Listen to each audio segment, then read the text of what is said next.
Nianarako moa zany a Jean-Luc Rakotorsoa dia eto amin'ny kabinean'ny ésotérisme Madagasikara isika amin'izao fotoana izao ny mikirakira resaka ésotérisme zany a zany hoe miresaka momba ny art divinatoire sy ny art occulte rehetra zany ny atao amin'ity ésotérisme Madagasikara ity. Notre praticien ne voue aucun culte pour le skid. Et d'ailleurs, de culte ici, il n'en est pas question. Car le skid n'est pas une religion. C'est un art divinatoire comme tout autre, ou presque.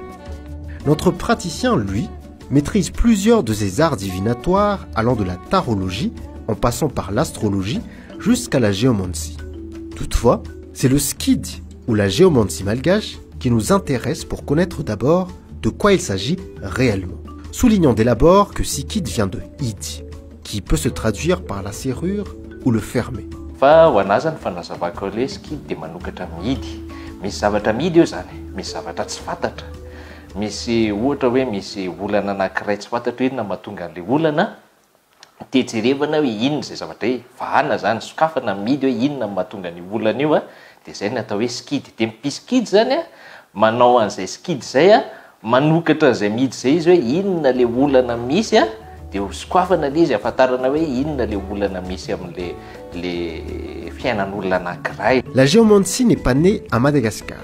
Elle provient plus précisément du Proche et du Moyen-Orient et a donc été introduite sur nos terres. Même si dans son ouvrage pratique de divination à Madagascar, Dr Jean-François Rabédim, anthropologue spécialiste des arts divinatoires, affirme que l'art divinatoire par le skid semble le domaine privilégié de Madagascar. Tany amin'ny faritra Proche-Orient, Moyen-Orient iny le tombohan'ny skid. Araka ny teneninao teo dia géomancie ny anarany amin'ny teny vahiny. Dikany hoe géomancie dia mazava ho azy tsika sao tany am-pianarana ny antoko hoe géographie ohatra. Avy amin'ny tezy hoe géo tany zany le hoe géo, ok? Dia géomancie zany avy amin'ny tany le géo dia mancie moa fijerevana amin'ny lalana eo amin'ny tany zany.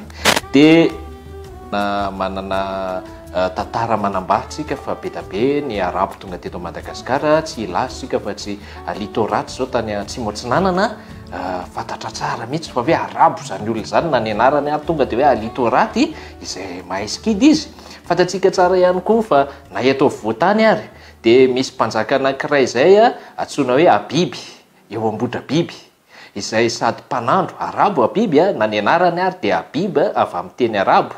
Dikany hoe Abiby dia hoe tiana. Raha tsika amin'ny teny gasy zany dia tiana ny anaran'io mpanjaka Abiby io dia izy io mpanandro dia mpanandro sady mpiskid ihany koa. Izay mampatonga ny malagasy etỳ avoatany mbola miteny manao hoe aza miseho azo mahita volana alohan'ny Abiby le izy tompoko fa tsy hoe alohan'ny biby.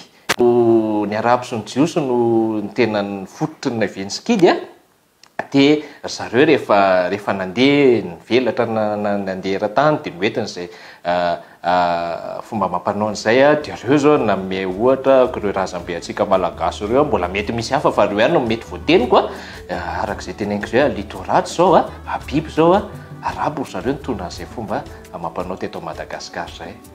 À travers le monde, plus de 1000 variétés de géomancie existeraient donc. À Madagascar, on compte aussi de nombreux types de skids, comme celui des Intanjoui ou celui de l'Anakar et bien d'autres encore. Mais en pratique, comment procède-t-on pour connaître la destinée par le skid? La clé est mathématique. Ny skid dia tsara manamarika azy fa io zany natsoina hoe première langue binaire voalohany indrindra teto tany.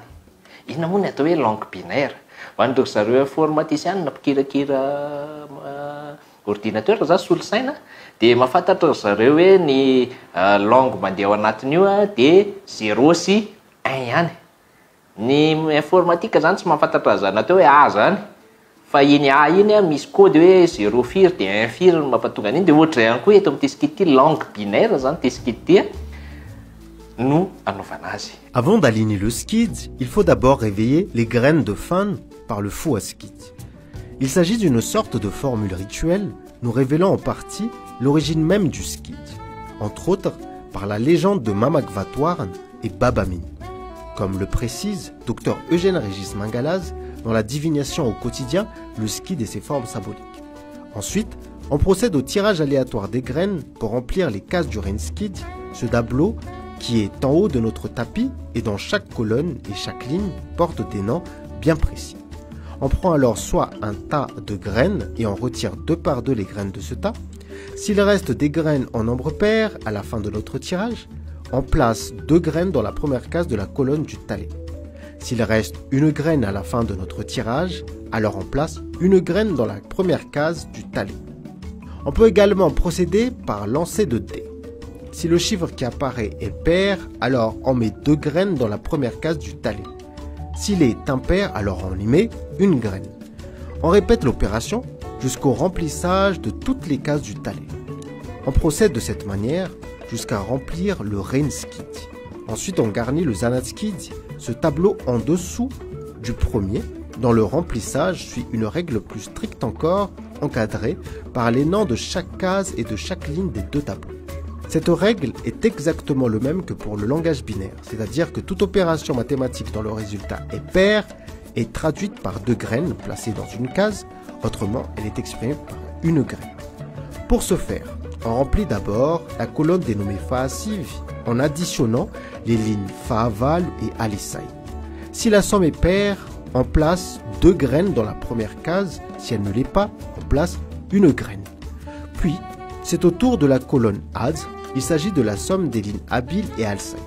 Vient la colonne Umbias, somme des colonnes Faasiv et Adz. On continue avec la colonne Asurut, somme des colonnes Bilad et Faatel. On poursuit avec la colonne Lalan, qui s'obtient en additionnant les colonnes Mal et Talé. Après cela, on remplit Sel par la somme de Asurut et de Lalan, puis Zanahar, somme de Umbias et de Sel.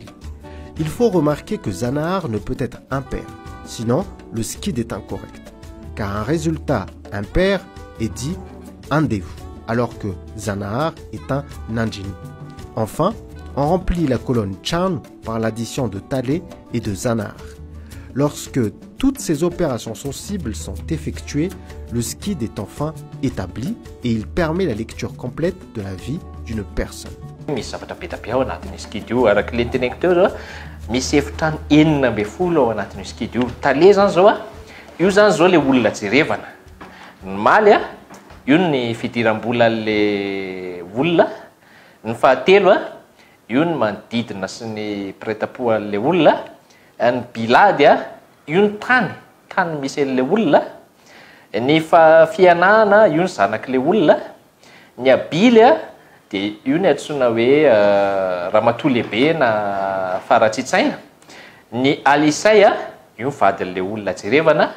Dia fahavalo io ny fahavalo ara-bakiteny, fahavalo ara-bakiteny na ihany koa fototry ilay olana an'ilay olona. Ny fahasivy indray dia io indray ny antsoina hoe fanahy na ihany koa reny antsointsika hoe talisman. Inona ny antsointsika ny talisman amin'ny teny malagasy? Le zavatra hoentiny reny. Ody, zay angambany. I fahasivy zany zay talisman na fanahy. Ao ny ombiasy ara-bakiteny, ombiasy. Ny aja ino tezy teo sakafo sy ny zavatra mifandraika amin'izay. Ny zanahary ara-bakiteny, Bahary zany, le créateur. Ny asorta indray razambe. Ny sely afaka raisina anankiroa ny sely. Ny asorta afaka ampiana kely hoe ray dia ny sely afaka atao hoe reny ihany koa. Ny sely ihany koa ny afaka atao hoe tsena, varotra, afaka atao ihany koa hoe vahoaka ny sely. Zay zany ny sely. Lalana ara-bakiteny, lalana. Dia ny trano arak'izay anaran'izay trano. Dia rehefa hita eo zany le izy dia jerevana inona le fanontanian'le olona. Dia ampifandraisina amin'ity fahavalo ity jerevana hoe inona mampatonga le olana. Dia mifandraika amin'izay le izy. Avy eo koa mbola misy be dia be ny zavatra afaka raisinao anaty.